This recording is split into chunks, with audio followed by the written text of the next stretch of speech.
Incentivos versus objetivos. Debido a que la economía es un estudio de causa y efecto entre los seres humanos, lidia con la lógica de los incentivos y sus consecuencias. Esto normalmente lleva a conclusiones que son radicalmente diferentes a las que llegan las personas que piensan principal o únicamente en función de objetivos y de los atractivos que estos puedan llegar a ser. Como se ha dicho en el capítulo 3, el objetivo de proveer vivienda asequible a los pobres mediante el control de alquileres puede llevar al desvío de recursos hacia la construcción de viviendas de lujo o edificios de oficina, si estos últimos son eximidos del control de alquileres y, por tanto, pueden ofrecer una tasa de rentabilidad de la inversión mayor a la que se puede lograr a través de la construcción de viviendas para las personas de recursos modestos o escasos. En pocas palabras, las consecuencias son exactamente lo opuesto al objetivo. Debe enfatizarse que estas son consecuencias empíricas, porque algunas personas parecen pensar que el papel de los precios en la economía es simplemente una teoría de aquellos con fe en el mercado.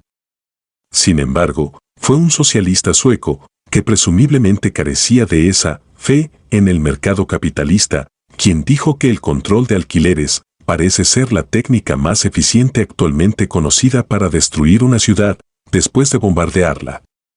Se trata de un economista familiarizado con la evidencia empírica. Otra comparación entre el bombardeo y el control de alquileres fue realizada por un funcionario del gobierno comunista de Vietnam, algunos años después de la guerra. Los estadounidenses no pudieron destruir Hanoi a través de bombardeos durante la guerra, dijo, sin embargo, nosotros hemos destruido nuestra ciudad a través de alquileres bajos.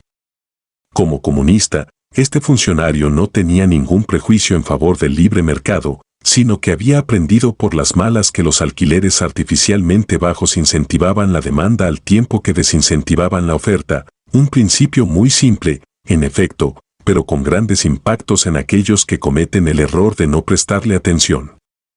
Aunque un bombardeo daña de manera más inmediata una ciudad, las guerras se acaban y muchas ciudades en el mundo han sido rápidamente reconstruidas durante la posguerra.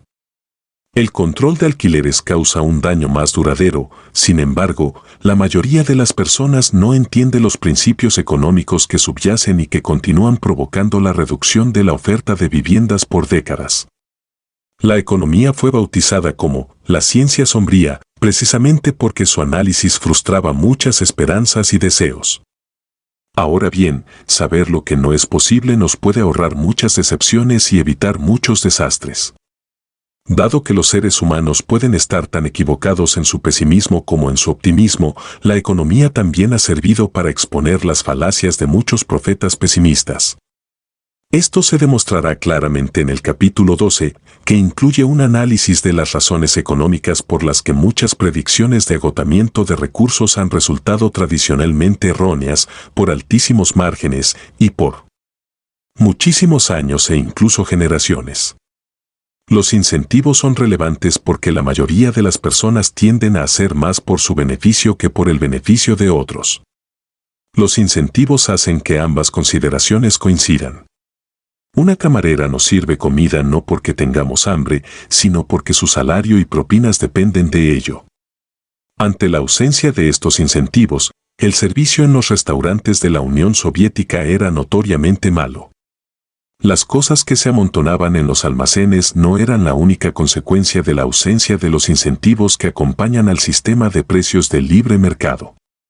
Los precios no solamente ayudan a determinar qué cosas particulares producir, sino que son también una manera de racionar la escasez inherente a todos los bienes y servicios.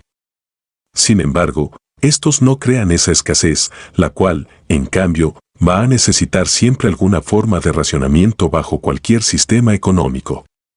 Tan simple como puede parecer, esto es lo contrario de muchas políticas públicas y programas diseñados para hacer diferentes bienes y servicios asequibles o para evitar que se vuelvan prohibitivamente caros. Es siendo precisamente prohibitivos cuando los precios logran limitar qué usa cada persona. Si todo se hiciera asequible por decreto, no habría más cosas que cuando éstas eran prohibitivamente caras, sino que tendría que haber algún método alternativo de racionamiento. ya sea a través de libretas de racionamiento, influencia política, mercados negros o simplemente a través de la pugna física cuando salen a la venta, el racionamiento igualmente tendría que darse, dado que el hacer las cosas asequibles no crea más producción total. Al contrario, los techos de precios tienden a ocasionar menor producción. Mientras el carácter escaso es inherente a los recursos, una escasez no lo es. La carencia de los recursos simplemente significa que no hay suficiente para satisfacer completamente los deseos de todos. Solo en el Edén había lo suficiente.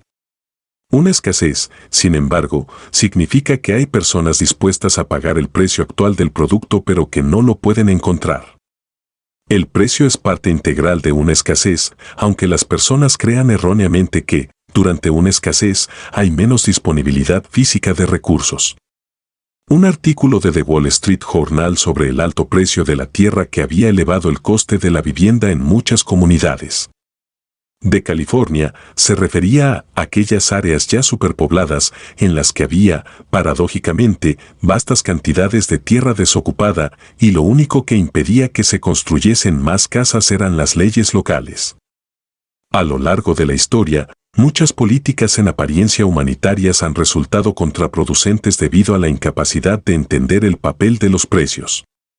Los intentos de mantener los precios de los alimentos bajos a través de la imposición de controles han llevado al hambre, tanto en la Italia del siglo XVII como en la India del siglo XVIII, como en varios países africanos tras su independencia durante la década de 1960.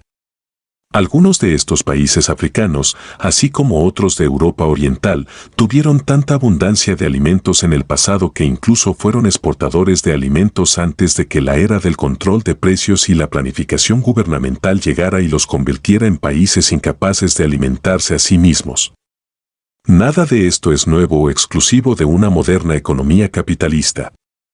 En los días del Imperio Romano, el emperador Diocleciano dictó decretos imperiales que establecieron precios para muchos bienes, lo que, en palabras de un autor contemporáneo, hizo que la gente deje de llevar productos a los mercados.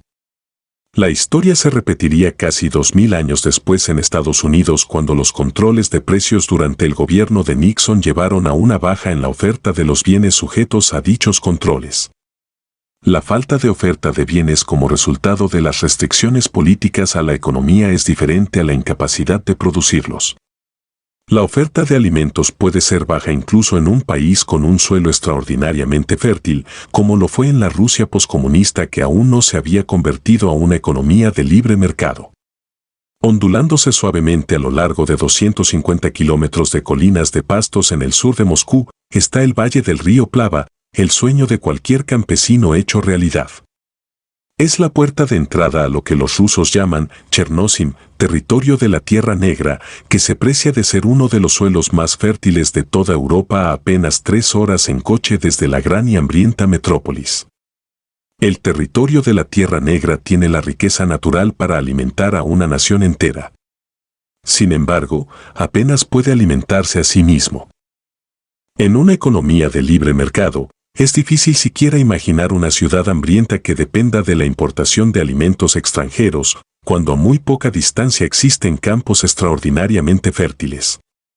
Sin embargo, la gente en esos campos fértiles era tan pobre como hambrientos eran quienes habitaban la ciudad. Los trabajadores que labraban esas tierras ganaban el equivalente a $10 a la semana, que les era pagado en especie, bolsas de patatas o pepinos, por la ausencia de dinero. El alcalde de un pueblo lo puso en estos términos. Deberíamos ser ricos.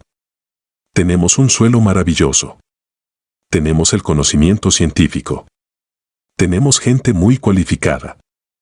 Pero, ¿a qué nos está llevando esto?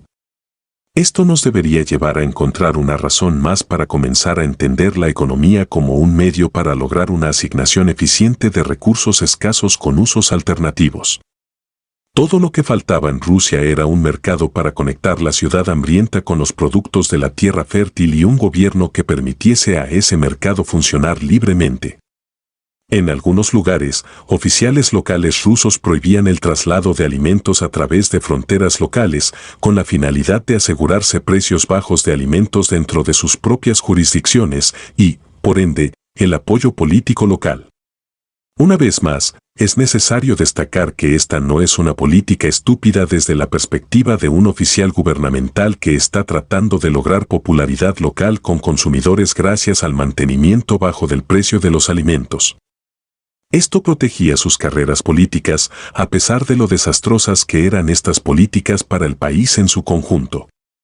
Mientras la causalidad sistémica es impersonal en un sentido, esto es, que sus resultados no están predeterminados de manera específica por ninguna persona en particular, el mercado es en definitiva un medio a través del cual los deseos individuales de muchas personas son conciliados con los de otras. Con demasiada frecuencia se realiza una comparación falsa entre el mercado impersonal y las políticas compasivas de muchos programas gubernamentales. Sin embargo, ambos sistemas deben enfrentar la misma escasez de recursos y ambos deben elegir entre diferentes alternativas dentro de las limitaciones de esa escasez. La diferencia es que un sistema implica que cada individuo elija por sí mismo, mientras que el otro envuelve un menor número de personas eligiendo por millones de otras. Los mecanismos del mercado son impersonales, pero las elecciones de los individuos son tan personales como las que se realizan en cualquier otro lugar. Puede que esté de moda que los periodistas se refieran al capricho del mercado, como si eso fuera diferente a los deseos de las personas, así como estuvo alguna vez de moda referirse a la producción para el uso, antes que para el lucro, como si el lucro pudiera lograrse a través de la producción de cosas que las personas no pueden o no quieren usar. Sin embargo, la comparación real debe ser entre un sistema que permite que los individuos elijan por sí mismos y otro donde las elecciones son hechas no por los propios individuos sino por otros que se arrogan la capacidad de definir lo que estos individuos, en realidad, necesitan.